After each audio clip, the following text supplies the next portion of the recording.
Assalamualaikum warahmatullahi wabarakatuh. Apa kabar anak-anak sekalian? Alhamdulillah kita bisa berjumpa kembali dalam pembelajaran ekonomi. Sekarang kita akan memulai pembelajaran ekonomi bab keempat, yaitu tentang pasar. Namun sebelum kita memulai pembelajaran hari ini, ya, jangan lupa untuk menerapkan protokol kesehatan karena selama pandemi saat ini kita masih rentan untuk terpapar virus corona. Ingat 3M, menjaga jarak, mencuci tangan, dan menggunakan masker. Namun sebelum kita mulai, mari kita simak video yang akan Bapak putar di depan.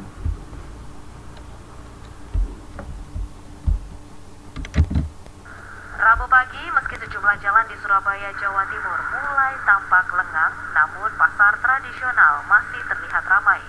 Di pasar tradisional Wonokromo, Genteng, Pabean, dan Pasar Pucang Surabaya misalnya, warga ramai, terutama untuk membeli sayuran dan tanaman obat keluarga atau toga. Sayuran memang komoditas yang waktu simpannya singkat, sehingga banyak ibu rumah tangga atau pemilik usaha kuliner tetap harus ke pasar untuk membeli sayuran segar. Ya kebutuhan sehari-harinya Mbak. Terus habis gitu kita kan habis pegang uang ya cuci tangan, ya apa gitu nanti terus saya sampai bawa tisu basah ini. Takutnya apa gitu loh. Tadi kalau setiap hari nggak ke pasar ya kebutuhan sehari-harinya makan ya cuma orang tua, tapi nggak ke pasar kan nggak ada di rumah gitu loh.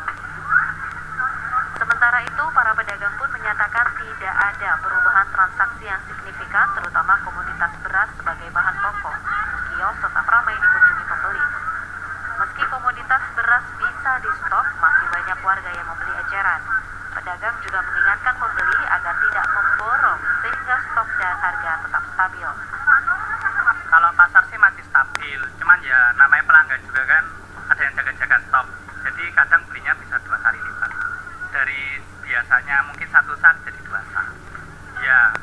Ya kalau bisa itu belinya seperlunya aja, jangan sampai panik. Kalau itu kan barangnya kalau semakin habis itu malah bikin harga melambung. Dalam kegiatan transaksi jual beli, jarak di antara pembeli juga terlihat masih rapat. Meski ditetapkan sebagai zona merah dalam peta darurat bencana COVID-19 Jawa Timur dan ada himbauan penutupan tempat hiburan malam, warung kopi, pelarangan Car Free Day, dan beragam kegiatan dengan kerumunan, pemerintah kota Surabaya tidak menutup pasar tradisional. Wida Subianto, Didi Iswandani, Surabaya, Jawa Timur. Nah, dari video barusan, apa ya informasi yang dapat kita ambil mengenai pasar yang terdampak oleh virus corona? Ya, silakan ditulis.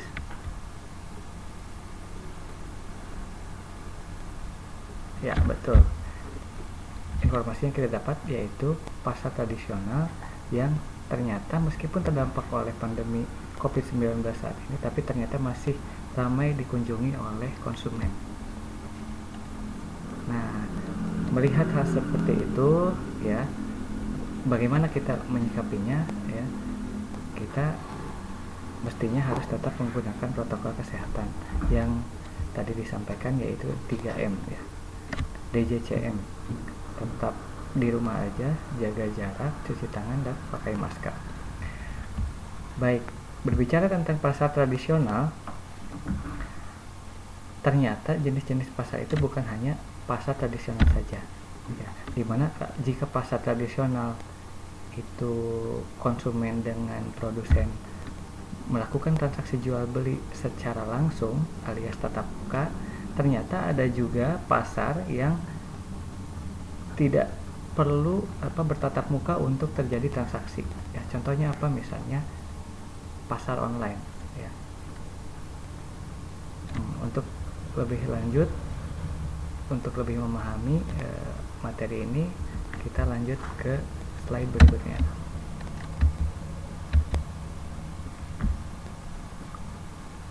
Coba kalian amati, ini adalah contoh keadaan di pasar tradisional. Ya, nampak kurang teratur, ya. Kemudian, nah ini juga masih termasuk pasar tradisional. Ya, meskipun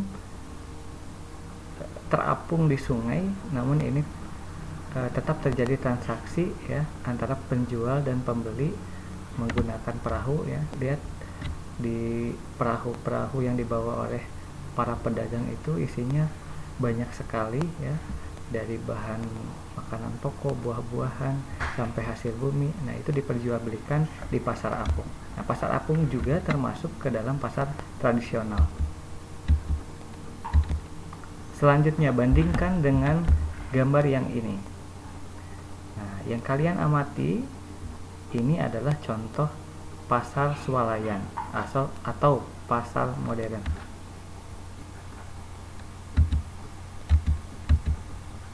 Nah, ini beberapa contoh pasar swalayan yang di dalamnya terjadi transaksi penjual dan pembeli secara langsung atau tatap muka. Nah, namun di zaman saat ini ya, transaksi jual beli itu tidak mesti tatap muka alias tidak terikat oleh waktu dan tempat. Contohnya apa? Ya, misalnya pasar online. Berbagai pasar atau toko online yang ada di negara kita ataupun di dunia bisa kalian amati, mulai dari Zalora, Tokopedia, Bukalapak, dan yang skalanya internasional seperti Amazon, Alibaba. Itu semua konsumen bisa mendapatkan barang yang diperlukan tanpa perlu mendatangi tempat penjual ya. Kita hanya menggunakan akses internet ya untuk bisa mendapatkan barang. Bayarnya juga secara non tunai alias cashless ya. Baik. Jadi apa yang akan kita pelajari pada pertemuan hari ini yaitu tentang struktur pasar.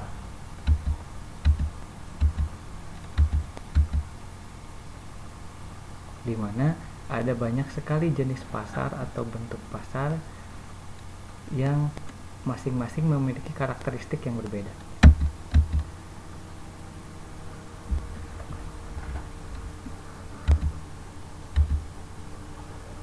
Kita pelajari dulu pengertian dari pasar. Pasar adalah tempat pertemuan penjual dan pembeli untuk melakukan transaksi jual dan beli barang atau jasa. Nah, yang disebut transaksi adalah kesepakatan antara produsen atau penjual dengan pembeli atau konsumen. Nah, syaratnya apa transaksi itu? Yang pertama harus ada penjual atau produsen. Yang kedua harus ada konsumen atau pembeli. Yang ketiga harus ada barang yang diperjualbelikan. Dan harus suka sama suka atau tidak ada paksaan. Nah, ini contoh pasar online yang besar di dunia, yaitu eBay, di mana para penjual dan pembeli berhimpun dan melakukan transaksi jenis barang apa saja. Yang kedua, struktur pasar. Struktur pasar adalah berbagai hal yang dapat memengaruhi tingkah laku dan kinerja perusahaan di dalam pasar. Nah, bentuk-bentuk pasar yang ada dan bisa kita pelajari yaitu yang pertama adalah pasar persaingan sempurna. Yang kedua, pasar persaingan tidak sempurna. Yang termasuk pasar persaingan tidak sempurna apa saja? Pasar monopoli, pasar duopoli, pasar oligopoli, dan pasar persaingan monopolistik. Pasar persaingan sempurna ya, di sini sudah ada contohnya, yaitu pasar beras misalnya, atau pasar komoditi bahan makanan pokok. Ya, selain beras apalagi? Gorengan, ya, pasar gorengan. Ciri-cirinya seperti apa? Ya, yaitu pasar di mana penjual dan pembeli tidak dapat memengaruhi harga. Kenapa? Kita pelajari di ciri-cirinya. Yang pertama, ciri dari pasar persaingan sempurna yang kita ambil contoh pasar beras atau pasar gorengan, itu terdapat banyak pembeli. Ya, banyak sekali pembeli yang melakukan transaksi pembelian terhadap beras atau gorengan. Kenapa? Karena setiap orang membutuhkan makanan. Kebutuhan pokok atau kebutuhan primer dari manusia adalah makan.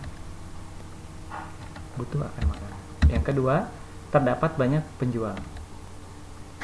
Karena yang membutuhkannya juga banyak, maka penjualnya juga banyak. Kenapa penjualnya banyak? Karena untuk memasuki ke pasar ini relatif tidak ada hambatan. Artinya siapapun bisa berjualan atau menjadi produsen dari bahan makanan pokok atau menjadi produsen dari gorengan. Yang ketiga, barang yang dijual homogen. Apa itu homogen? Maksudnya homogen itu barangnya sama atau relatif sama. Yang dijual antara beras Pandanwangi dengan beras IR64 sama, hanya beda sedikit membedakannya. Atau gorengan di mana-mana sama, setiap jenis gorengan itu sama. Yang keempat, bebas masuk dan keluar pasar. Artinya tidak ada hambatan yang kuat atau hambatan yang menyulitkan orang untuk menjadi pelaku pasar persaingan sempurna. Siapapun boleh bebas masuk berdagang, berjualan itu pasar persaingan sempurna atau berjualan bahan makanan pokok tadi bercontohkan gorengan. Yang kelima, setiap pihak dapat mengetahui keadaan pasar dengan mudah. Artinya informasi yang didapatkan baik antara produsen atau penjual ataupun antara konsumen itu mendapatkan informasi yang mudah mendapatkan informasi tentang pasar persaingan sempurna. Siapapun bisa mengetahui bagaimana bahan makanan pokok itu dibuat atau dipanen, mulai dari proses menanam, kemudian memelihara, memupuk sampai memanen. Setiap orang bisa menghitung kira-kira biaya produksinya berapa, atau membuat gorengan caranya bagaimana, membuat adonannya, bahannya apa saja, harganya berapa. Itu relatif mudah untuk diketahui. Selanjutnya, tidak memerlukan iklan atau pemasaran. Coba kalian cek di televisi atau di media lain, apakah pernah kalian melihat atau pernah mendengar, memperhatikan ada iklan yang menjual gorengan gitu? Ada yang mempromosikan gorengan. Itu jarang sekali, bahkan tidak ada. Ini contoh pasar persaingan sempurna dengan berbagai karakteristik atau ciri-cirinya. Selanjutnya, ciri dari pasar persaingan sempurna adalah penjual merupakan price taker. Apa itu price taker? Price taker adalah penerima harga. Artinya, penjual atau produsen itu tidak bisa menentukan harganya sendiri. Artinya bukan berarti tidak bisa sama sekali. Bisa menentukan harga, tetapi kalau misalnya menentukan harga seenaknya itu tidak dimungkinkan. Kenapa? Misalnya ada penjual gorengan, dia mau menjual gorengannya seharga 10.000, sedangkan yang lain menjual dengan harga 3.000. Bisa sih, dia menentukan harga 10.000, tapi mungkin tidak untuk laku. Maka jawabannya kan tidak mungkin. Tidak mungkin laku kalau yang lain 3.000, dia menjual sendiri 10.000, tidak mungkin laku. Makanya dikatakan di pasar persaingan sempurna ini cirinya adalah penjual merupakan price taker alias penerima harga, tidak bisa menentukan harga sendiri. Yang kedua bentuk pasar adalah pasar persaingan tidak sempurna. Satu, pasar monopoli. Dari segi bahasa, mono itu satu, poli itu berarti yang menguasai. Artinya pasar di mana hanya terdapat satu penjual yang menguasai pasar. Contohnya kira-kira apa? Pasar yang hanya dikuasai oleh satu penjual atau satu produsen. Nah, ini contohnya yaitu pasar energi listrik atau pasar yang menjual energi listrik. Siapa pelaku pasar ini?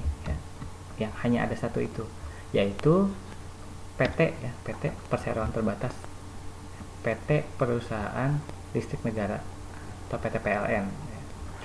Yaitu salah satu contoh pelaku pasar monopoli ya, yang ada di Indonesia ya. Kenapa PLN ya, memonopoli pasar energi listrik ya? Kenapa tidak yang lain? Kenapa tidak swasta ya? Yang pertama, karena ada aturan yang mengatur tentang itu ya, yang sekaligus menjadi ciri dari pasar persaingan tidak sempurna, pasar persaingan monopoli ya. Cirinya adalah adanya hambatan untuk masuk keluar pasar ya. Dan kenapa PLN tadi? Karena ada undang-undang yang mengatur tentang itu, yaitu di Undang-Undang Dasar pasal 33 ayat 2 ya. Cabang-cabang produksi yang penting bagi negara dan menguasai hajat hidup orang banyak itu dikuasai oleh negara ya. Makanya listrik hanya dikuasai oleh PLN ya, tidak dipegang oleh swasta. Nah, itu yang menjadi satu ciri pasar monopoli ya. Cirinya apa? Ada hambatan masuk pasar tersebut ya. Hambatannya apa tadi? Aturan ya, oleh pemerintah. Tadi undang-undang pasal 33 ayat 2. Ciri lainnya apa? Misalnya hanya ada satu penjual ya, pasti ya, monopoli, mono itu satu penjual yang menguasai pasar. Kemudian yang kedua, terdapat banyak pembeli ya. Hampir setiap orang ya di zaman sekarang itu pasti membutuhkan listrik ya, apalagi kita ya. Sekarang untuk masak saja kita menggunakan kompor listrik ya. Untuk HP ya, HP, kemudian laptop, listrik di rumah, lampu ya, kulkas, semuanya membutuhkan listrik. Maka terdapat banyak pembeli. Yang ketiga, produk yang dijual unik ya, unik ya, listrik itu unik, atau barang yang lain yang unik ya, itu bisa terjadi monopoli. Kenapa? Karena tidak ada pengganti dari barang tersebut yang dekat.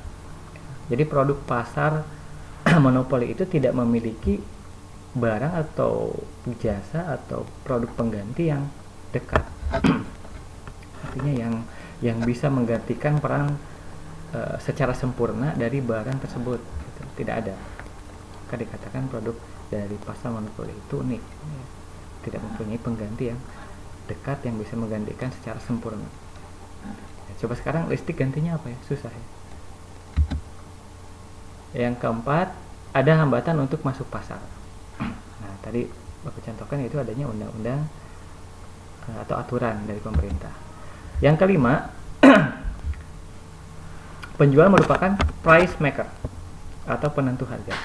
Ya, karena hanya satu ya, yang menguasai pasar, maka harganya ditentukan oleh dia, ditentukan oleh seorang atau satu pelaku pasar tersebut. Ya. Namun tadi ada sisi positifnya dari aturan pemerintah tersebut ya, atau undang-undang tersebut yang mengatakan bahwa cabang produksi yang penting dan menguasai hajat hidup orang banyak itu dikuasai oleh negara. Ya apa? Karena informasi tidak sempurna dari pasar yang pasar monopoli atau barang yang dijual di pasar monopoli itu tidak sempurna informasinya, ya maka harus diatur gitu. Ya, mana ada kita tahu ya bagaimana pembuatan listrik yang sampai detail ya, sampai biaya produksinya berapa, harga jualnya berapa sih gitu ya. Kan kita tidak tahu sampai sana ya. Makanya harus diatur oleh pemerintah ya. Karena untuk apa? Supaya masyarakat atau kita pengguna listrik ya, konsumen itu tidak dirugikan gitu. Tidak dibuat menderita oleh harga yang tinggi. Coba misalnya kalau listrik atau cabang produksi atau barang yang menguasai hajat hidup orang banyak itu dikuasai oleh swasta misalnya, atau oleh perseorangan ya, bayangkan di digunakan atau si perusahaan itu ya menentukan harganya semau dia gitu. Wah, bisa-bisa rakyat, bisa-bisa konsumen itu menderita ya dengan tarif yang tinggi. Itu diantara karakteristik atau ciri-ciri dari pasar monopoli. Kemudian tidak diperlukan iklan. Ya. Itu tidak diperlukan iklan. Kenapa? Karena satu penjual, jadi tidak ada pesaing gitu. Maka iklan relatif tidak diperlukan. Semua orang sudah tahu produknya apa gitu, produk unik, kemudian penjualnya siapa gitu kan sudah tahu.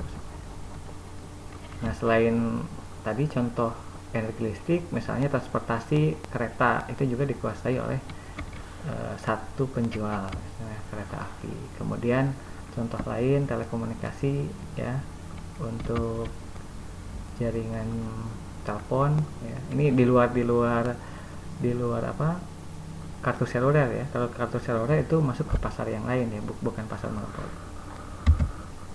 Baik, selanjutnya yang kedua, pasar oligopoli, yaitu pasar di mana penawaran satu jenis barang dikuasai oleh beberapa perusahaan atau penjual. Jadi ada beberapa penjual yang menguasai penawaran satu jenis barang, dikatakan sebagai pasar oligopoli. Contohnya apa? Pokoknya setiap pasar atau setiap pertemuan antara penawaran dan permintaan barang itu, jika hanya ada beberapa penjual saja yang menguasai pasar itu, maka itu disebut pasar oligopoli. Contohnya industri semen ya, industri semen. Nah, ini kita lihat hanya ada beberapa produsen atau penjual yang menguasai pasar ini ya. Misalnya PT Semen Padang yang ada di Pulau Sumatera, kemudian Indosemen ya, PT Indosemen, kemudian yang ketiga Semen Gresik ya, yang ada di Jawa. Nah, ini ya beberapa saja yang menguasai pasar semen.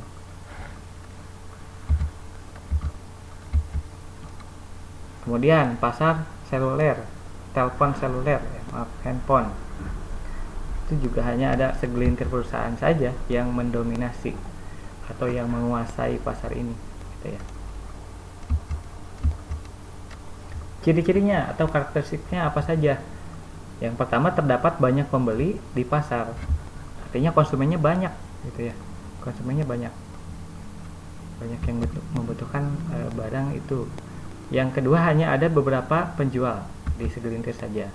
Yang ketiga, produk yang dijual bersifat homogen atau meskipun tidak homogen ada diferensiasi atau ada sedikit yang membedakan ya. Yang keempat, terdapat hambatan bagi perusahaan baru untuk masuk pasar ya. Jadi meskipun tadi penjualnya beberapa, kemudian meskipun pembelinya banyak gitu ya di pasar, tetapi ternyata ada hambatan untuk masuk ke pasar itu ya. Contoh saja sekarang penguasa pasar ponsel itu ya, misalnya ada, kalau ponsel Android sekarang itu ya, Samsung ya, Samsung dengan satu lagi Apple ya. Itu saling bersaing gitu ya.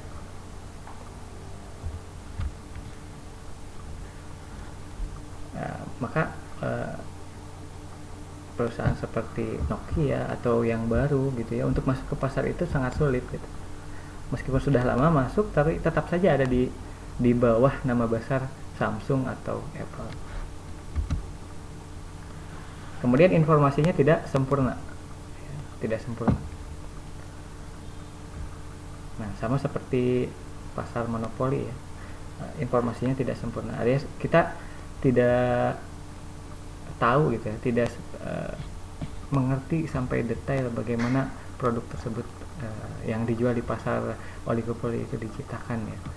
Produknya seperti apa, cara membuatnya, kemudian harga bahannya dan biaya perakitannya sampai harga jualnya yang kira-kira menguntungkan itu berapa, kita tidak tahu kan. Yang keenam, penggunaan iklan sangat intensif. Kita sering sekali mendapatkan iklan atau pemasaran gitu ya, atau promosi dari barang-barang oligopoli.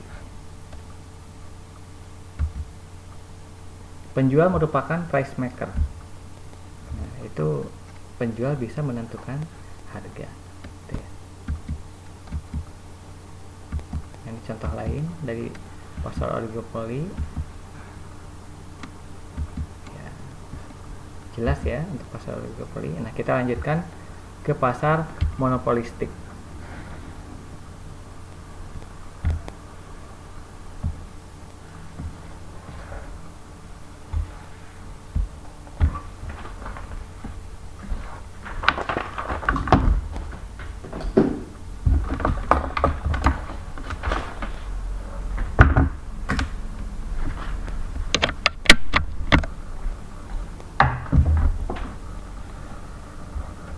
Ya, pasar persaingan monopolistik. Apa itu pasar persaingan monopolistik? Yaitu pasar di mana terdapat banyak produsen yang menghasilkan barang yang serupa, tetapi memiliki perbedaan pada beberapa aspek. Hampir sama dengan oligopoli. Namun yang membedakan apa? Nanti kita akan ketahui ya. Yang membedakan adalah pada hambatan untuk masuk pasar. Nah, kalau di pasar oligopoli itu ada hambatan ya yang kuat untuk masuk pasar. Kalau di pasar monopolistik itu relatif tidak ada hambatan untuk masuk pasar. Selebihnya hampir mirip ya untuk ciri-cirinya.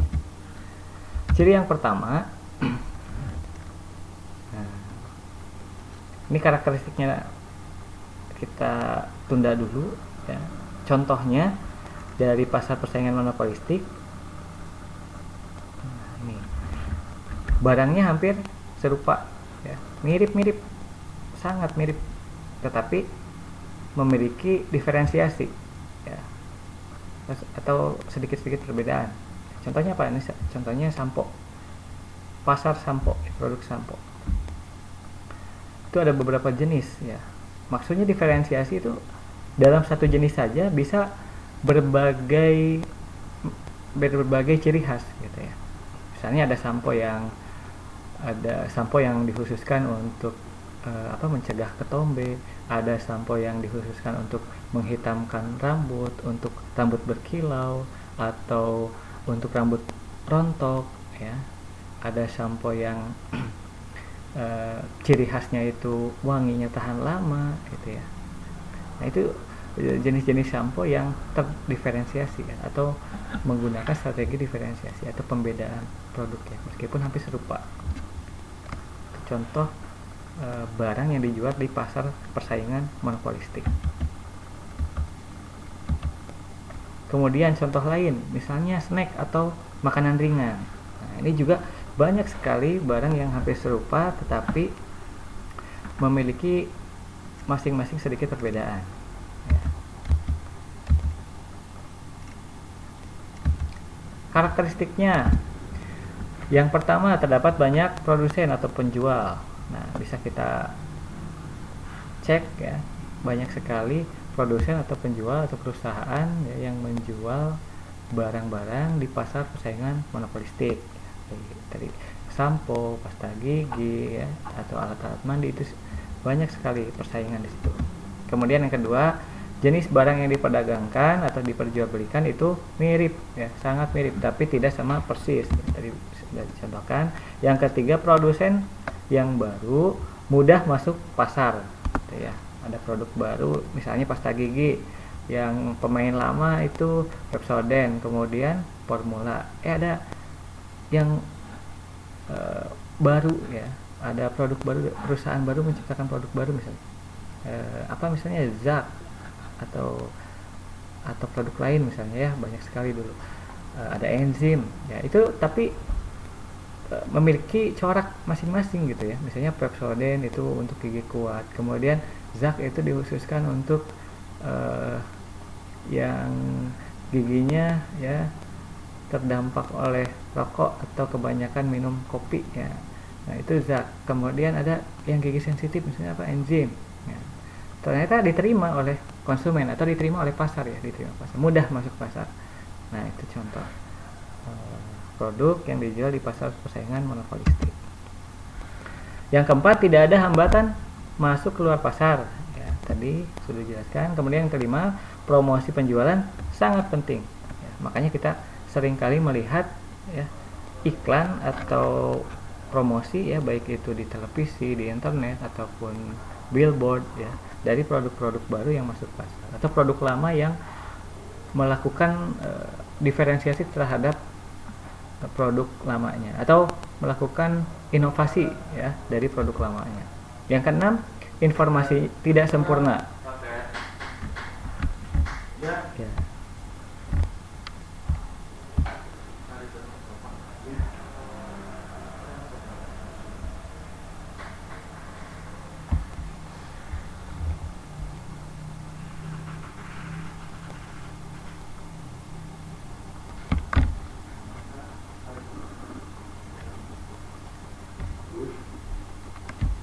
Baik, informasi tidak sempurna. Sama seperti pasar-pasar yang dicontohkan sebelumnya, ya. Kecuali pasar persaingan sempurna, yang lainnya informasinya tidak sempurna. Makanya kenapa disebut pasar persaingan sempurna? Karena informasinya sempurna. Setiap orang tahu bagaimana produk itu dibuat, caranya bagaimana, kemudian harga bahannya berapa gitu ya. Relatif semua orang tahu gitu. Semua orang tahu. Tetapi kalau pasar persaingan tidak sempurna, informasi yang didapat bahkan antara penjual dengan penjual saja itu belum tentu tahu gitu ya. Artinya susah mendapatkan informasi tentang pasar tersebut, tentang barang yang dijual di pasar tersebut ya, tentang bagaimana produksinya atau bagaimana sampai dijual dengan harga sekian. Nah, itu informasinya tidak sempurna. Ciri yang terakhir yaitu penjual merupakan price taker, penerima harga. Jadi meskipun barang yang dijual, diperdagangkan itu mirip, meskipun pembelinya banyak, produsennya banyak gitu ya, tetapi penjual atau produsen itu tetap tidak bisa menentukan harga sendiri. Ya, kenapa? Karena saling bersaing dengan produsen lainnya, saling bersaing dengan penjual lainnya. Maka harganya itu ya sebagaimana kemampuan konsumen gitu ya, melihat kemampuan pasar gitu ya. Karena salah kalau misalnya terlalu tinggi, salah satu penjual di pasar monopolistik itu menetapkan harga terlalu tinggi, maka bisa jadi ditinggal ya, pindah ke produsen lain karena barangnya mirip ya, hampir sama. Misalnya sampo A gitu ya, sampo A dia harganya terlalu tinggi, bisa jadi konsumen sampo A pindah ke produk perusahaan B ya, ke sampo B misalnya, karena salah satu menaikkan harga terlalu tinggi sementara kualitas atau coraknya hampir sama.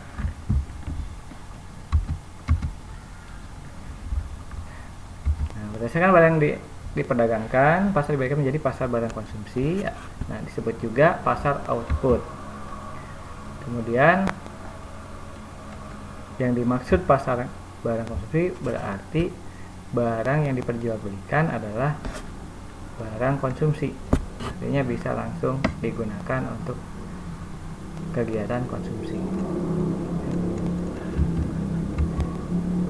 Nah, seperti komputer ya, selain komputer ya banyak ya, seperti pokoknya setiap jenis barang konsumsi ya, itu termasuk yang setiap jenis barang yang diperjualbelikan ya di pasar yang bisa langsung dikonsumsi berarti termasuk barang konsumsi ya.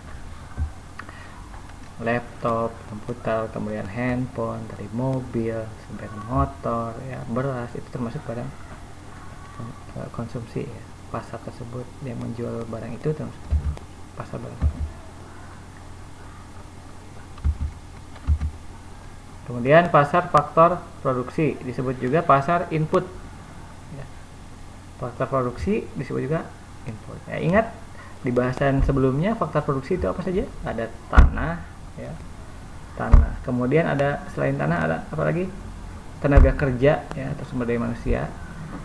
Yang ketiga ada modal Itu pasar faktor produksi itu menjual itu, yaitu tempat bertemunya permintaan dan penawaran terhadap faktor produksi. Nah, ini salah satu dari faktor produksi adalah tenaga kerja. Ya, tenaga kerja itu merupakan salah satu yang diperjualbelikan di pasar faktor produksi. Nah, namun bukan berarti pasar tenaga kerja gitu ya. Pasar tenaga kerja namanya pasar tenaga kerja. Oh, berarti tenaga kerja diperjualbelikan. Nah, bukan berarti perbudakan gitu atau jual beli manusia, bukan gitu. Tetapi pertemuan antara penawaran tenaga kerja yang datangnya dari angkatan kerja, penawaran angkatan kerja dengan bertemu dengan permintaan tenaga kerja dari perusahaan. Jadi permintaan datangnya dari perusahaan, penawaran datangnya dari angkatan kerja. Nah, jika bertemu, terjadilah kesepakatan. Ya, apa yang disepakati? Kalau barang konsumsi yang disepakati itu harga barang. Nah, kalau di pasar faktor produksi tenaga kerja yang disepakati upah, gitu ya. Upah, wage atau upah, gitu ya. Antara labor, ya, labor itu tenaga kerja bertemu dengan upah wage. Nah, itu maka terciptalah keseimbangan harga, keseimbangan nanti titik bertemunya antara upah dengan angkatan kerja. Ini contoh pasar tenaga kerja, job fair. Kemudian pasar modal. Yang pertama pasar modal adalah pasar tanah.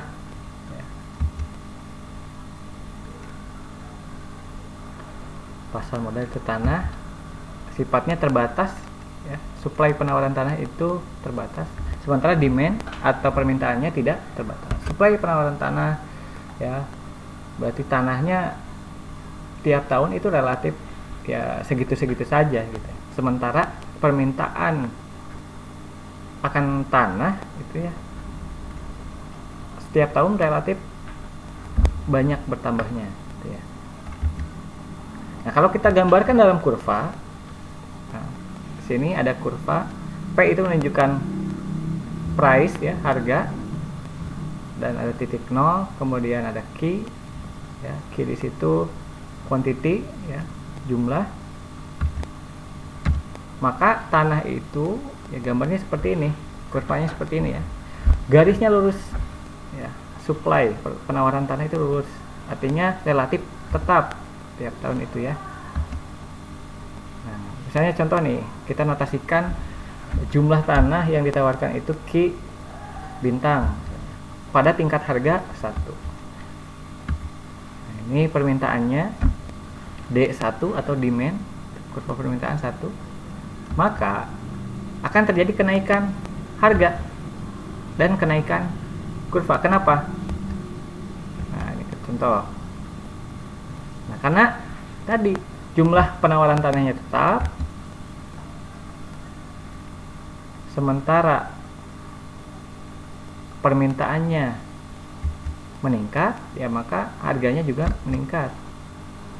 Nah, kalau kita gambarkan seperti itu, ya. Tiap tahun harga tanah itu kenapa selalu naik? Ya? Tiap tahun harga properti perumahan itu kenapa selalu naik? Ya, karena peningkatan populasi, jumlah penduduk setiap tahun itu meningkat, ya, sangat meningkat tajam, gitu ya. Nah, kenapa bisa seperti itu? Ya, contoh di satu keluarga, ya, suami istri, ya, pertama dia menikah, dia butuh rumah pasti, butuh rumah. Kemudian dia punya anak, anaknya besar, anaknya sudah besar ya, masing-masing diberikan rumah. Atau kalau anaknya masing-masing sudah menikah lagi ya, dia pasti membutuhkan tempat tinggal lagi. Terus seperti itu, sementara jumlah tanah itu tetap ya, makanya terjadi kenaikan harga.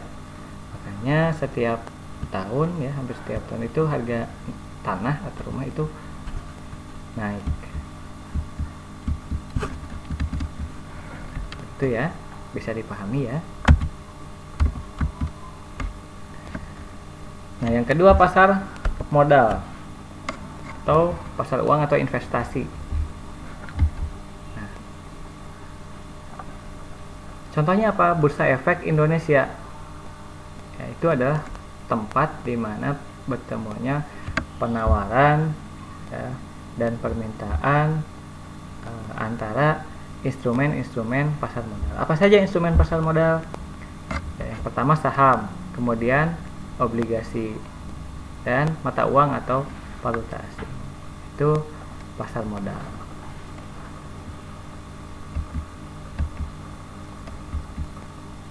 Bahasan kita selanjutnya yaitu tentang peran pasar dalam kegiatan ekonomi. Yang pertama, peran pasar dalam kegiatan ekonomi yaitu peran pasar bagi produsen. Bagi produsen, pasar itu membantu memperlancar penjualan hasil produksi. Atau di pasar itu para penjual atau produsen itu bisa melakukan promosi atau mengenalkan produk barunya ke konsumen. Yang kedua, bagi konsumen, tentu saja bagi konsumen pasar itu sangat penting ya, sangat bermanfaat bagi konsumen. Kenapa? Karena dengan adanya pasar, konsumen bisa dengan mudah memperoleh barang atau jasa yang dibutuhkan. Ya. Apalagi dengan adanya pasar online, maka konsumen dipermudah lagi ya, tanpa perlu bepergian, tanpa perlu berpindah tempat ya, hanya menggunakan HP atau laptop ya, menggunakan jaringan internet, tinggal klik-klik ya, bayar, transfer cashless ya, non tunai, maka barang diantarkan ke rumah. Yang ketiga, bagi pembangunan ya, tentu saja barang-barang yang diperjualbelikan, diperdagangkan di pasar itu banyak sekali yang bermanfaat bagi pembangunan ya. Belum pajak yang dihasilkan atau yang diterima pemerintah dari lalu lintas ya, transaksi tersebut. Yang keempat, peran pasar bagi sumber daya manusia. Nah, ini berkaitan dengan faktor produksi tadi, yaitu faktor produksi tenaga kerja. Semakin banyak pasar, semakin luas pasar ya, artinya akan semakin luas ya tenaga kerja yang diserap. Kenapa? Karena semakin banyak barang produksi yang mesti diciptakan, membutuhkan tenaga kerja yang semakin banyak, maka akan semakin luas pasar, semakin banyak jumlah tenaga kerja yang terserap ya. Makanya semakin berkembang pasar, maka lapangan pekerjaan untuk sumber daya manusia atau angkatan kerja juga semakin meningkat. Nah, itu diantara peran pasar dalam perekonomian.